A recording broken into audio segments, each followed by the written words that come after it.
Aujourd'hui, je vais tester la nourriture française en Chine, à Chengdu. On va commencer par tester une boulangerie française avec des pâtisseries hyper bizarres. Ensuite, on ira voir les produits français qui sont en vente dans les supermarchés chinois. Et on finira par essayer un vrai restaurant français pour voir si ça ressemble vraiment aux produits qu'on retrouve en France.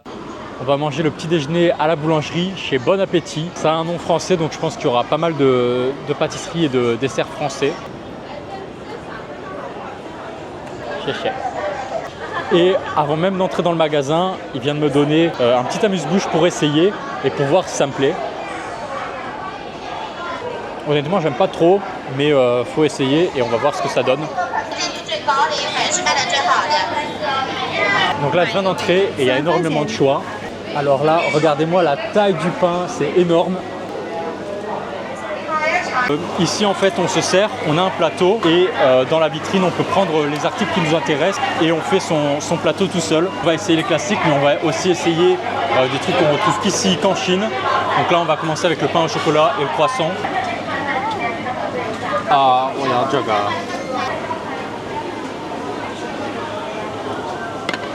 Bon, voilà, il nous a mis notre dessert dans une barquette à kebab, ça fait plaisir. Il y a énormément de produits différents, que ce soit des viennoiseries, des pâtisseries, des desserts, du pain. Il y a énormément de choix et il y a plein de personnel pour nous aider à choisir et à nous servir. On va passer à la caisse pour voir combien ça coûte tout ça.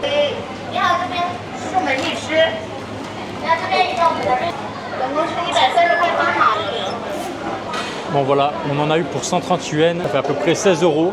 Je trouve que c'est raisonnable. Maintenant, on va goûter parce que si c'est pas bon, ça sert à rien. On prend la baguette et ils vont nous la couper pour nous directement. En tout cas, dans la boulangerie, c'est très propre. Ils portent tous des masques et des gants. Ah, c'est cher. Bon voilà, je sors de la boulangerie. On dirait que j'ai fait du shopping. Ils m'ont donné des sacs et je vais manger juste là parce que ça se voit pas, mais il pleut énormément. On va manger et je vais déballer un petit peu tout ça pour voir ce qu'on a pris. Ok, donc on va commencer avec le tiramisu. Alors c'est pas vraiment français, mais on se comprend, ça reste européen quand même. Et là, ils ont fait un tiramisu, ça m'a direct interpellé parce que le tiramisu, il est avec des fruits et il est au litchi. Donc j'ai jamais vu ça. On essaye le tiramisu au litchi. C'est plutôt bon, il y a de la sauce à la framboise en nappage et le goût du litchi un peu sucré. C'est un truc auquel on ne s'attend pas, mais personnellement je préfère quand même le tiramisu classique. On va essayer le pain au chocolat, donc ça c'est un vrai classique. Déjà il y a des amandes dessus et il y a carrément du chocolat qui est enrobé autour de la pâte feuilletée. On va voir la texture. Je ne sais pas si ça se voit, mais il blinde le chocolat. C'est hyper sucré. Quand on bouge un peu le pain au chocolat, normalement, il y a de la pâte feuilletée qui tombe. Ici, tout est compact. Là, on va essayer cette pâtisserie qui est spéciale. Ça a l'air d'être une sorte de bagel, mais qui est fourré à l'intérieur avec de la crème et des fleurs. Ça n'a pas l'air super bon. On va tenter pour la vidéo. Ah ouais, c'est atroce. Je rigole pas. C'est sûrement un des pires trucs que j'ai mangé de ma vie. C'est plein de sauce. C'est hyper lourd et tu as l'impression que tu peux plus respirer quand tu manges. Là, j'ai la baguette, ils m'ont coupé en plein de morceaux dans un sac. Au niveau de la texture, c'est une baguette qu'on pourrait retrouver en France. Malheureusement, la baguette, elle est plus chaude. Maintenant, on va tester. Ça me rappelle le pain qu'on a à la cantine quand on mange son assiette de soupe. Et à la cantine, on nous sert du pain. Et bah, c'est à peu près la même qualité. Sauf que là, on est dans une belle boulangerie quand même. Mais le pain, il est moyen. Mais aussi, il faut savoir que les produits, ils n'ont pas le même goût, pas seulement parce que c'est mal fait, mais parce que les Chinois, ils n'aiment pas forcément les mêmes saveurs que nous, les Français, on mange. Voilà, on va essayer la deuxième pâtisserie italienne de la vidéo. C'est un maritozzo. Voilà, c'est une brioche fourrée à la crème. Honnêtement, le goût est super bon. Le pain est moelleux. On se croirait en Italie, on se croirait à Rome. Là, j'ai une des pâtisseries les plus bizarres que j'ai vues, encore une fois. Et ça s'appelle du Purple Sticky Rice. J'ai aucune idée du goût que ça va avoir. Apparemment, il y a du riz à l'intérieur. Voilà, donc là, il y a le riz avec de la crème. On va voir si c'est bon. Et ça, c'est pas mauvais. Le pain est super bon. Par contre, moi, ce que j'aime pas, c'est ce qu'ils mettent à l'intérieur. En tout cas, dans cette boulangerie, ils ont vraiment pris les classiques européens et ils les ont refait à leur façon. Le verdict pour cette boulangerie, il n'est pas très bon. Tous les produits, ils étaient assez moyens. Il faudrait que j'essaye d'autres boulangeries pour voir s'il y en a des mieux. Par contre, au niveau décoration, la boulangerie est vraiment jolie et tout fait vraiment très propre. Et maintenant, direction Hema. Hema, c'est un supermarché plutôt haut de gamme en Chine et je vais essayer de voir s'il y a des produits français. Le supermarché, il était plus petit que ce que je pensais. Du coup, j'ai pas trouvé beaucoup de produits français. Les seuls produits français que j'ai trouvés, c'était du fromage, des biscuits ou du vin. Les bouteilles sont entre 10 et 20 euros. Par contre, je ne saurais absolument pas vous dire si c'est une bonne bouteille. Bon, j'ai trouvé de la brie, donc du fromage français. On va prendre ça. La marque, c'est Île-de-France. J'ai jamais vu cette marque en France. Je pense que c'est vraiment une marque chinoise ou en tout cas qui est dédiée à l'export. Et vu que les Chinois, ils mangent pas beaucoup de fromage, on leur explique même comment le manger. Là, je suis au rayon des biscuits et il y a quelques produits français. Donc là, il y a une marque Le Petit Prince qui vend des noix de macadamia. La boîte, elle coûte 4 euros. Et regardez sur quoi je tombe, les bretzels brandés coréens. Pour les Chinois, les bretzels, c'est un biscuit coréen. Voilà, donc les bretzels coréens, c'est la première fois que je vois ça de ma vie. Là, je viens de voir une boîte de croissants aplatis. Donc on va prendre ça. Donc voilà, je vais prendre mes articles et je vais passer à la caisse.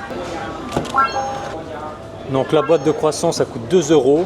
Et la brie, ça coûte 3 euros. Bon voilà, j'ai fait les courses, ça m'a coûté 5 euros. Et maintenant, on va essayer ça. On va commencer directement par la brie. Donc la marque, c'est Île-de-France. Et j'ai jamais entendu parler de cette marque.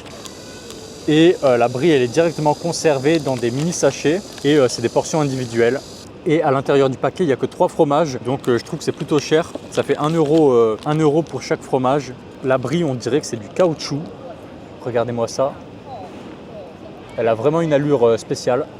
Ouais, au niveau de la texture, c'est un peu caoutchouteux. C'est pas très bon, ça fond pas en bouche. Le fromage, on sent quand même qu'il n'est pas frais. On sent que c'est super industriel. Et maintenant, on va essayer le flat croissant. Donc ça, je suis vraiment curieux de voir le goût que ça a. Parce que j'ai jamais vu de croissant comme ça en France ou nulle part ailleurs. C'est super bizarre. Regardez-moi ça. Ok, donc il y a 6 croissants. Mais regardez, le croissant, il est déjà dégommé avant même d'avoir commencé. Donc je vais prendre un qui est en forme. Et à l'intérieur du paquet, il y a quelque chose pour absorber l'oxygène pour que le croissant il reste vraiment au sec. Ah ouais, comparé à la boulangerie de ce matin, c'est totalement différent. Ça a meilleur goût que les pâtisseries que j'ai mangées ce matin. On a vraiment le goût du croissant. Je ne sais pas si c'est moi qui ai des goûts bizarres, mais c'est ce que j'ai préféré pour l'instant de tout ce que j'ai mangé. Je trouve que c'est meilleur que ce qu'il y a dans la boulangerie. Et maintenant, on va essayer le restaurant français en Chine. Donc j'ai trouvé un petit bistrot à Chengdu et on va voir ce que ça donne. Bon, le restaurant il s'appelle Le Sillage, on va voir le menu. Déjà tout le personnel parle anglais, donc c'est assez rare en Chine que le personnel parle anglais. Bon, du coup là j'ai commandé et on va commencer par tester le foie gras. C'est parti pour le foie gras. Le foie gras il est très bon, ça me fait penser vraiment à un bon foie gras pour Noël. C'est un foie gras de très bonne qualité. Là il y a le premier plat. C'est pas vraiment de la nourriture française, c'est un mix un peu de plusieurs cuisines. C'est des sortes de spaghettis avec des moules et des crevettes. Ce plat, bon, c'est pas du tout un plat français, mais c'est très bon. Les produits sont vraiment de bonne qualité. Maintenant, on va essayer le bœuf bourguignon. Alors, ça m'a l'air d'être un bœuf bourguignon un peu haut de gamme avec des carottes, des champignons, des brocolis. Alors pour le bœuf bourguignon, ça va paraître surprenant, je ne suis pas la personne qui ait mangé le plus de bœuf bourguignon dans ma vie, mais c'est un des meilleurs que j'ai mangé. Maintenant, on va essayer les moules frites. Bon, c'est plus belge. Donc au niveau des moules frites, c'est assez spécial. C'est des moules frites, mais avec des petites tranches de saucisse à l'intérieur. Ça ressemble pas vraiment au plat qu'on peut retrouver en France, mais le plus important, c'est que c'est bon. Donc si vous venez à Chengdu, je vous recommande. Bref, le restaurant est vraiment délicieux et en plus, le gérant est français. Il s'appelle Jérôme et il a ouvert son propre restaurant à Chengdu. Et tous les produits sont vraiment de bonne qualité. Par contre, au niveau des prix, c'est un petit peu plus cher que dans les restaurants classiques. Ici, pour 3 plats et une entrée, on en a pour 50 €. Donc, c'est beaucoup plus cher que dans les restaurants chinois classiques. Mais si vous avez envie de manger français à Chengdu, ça vaut vraiment le coup. Merci d'avoir suivi cette vidéo et on se retrouve la semaine prochaine pour une nouvelle vidéo.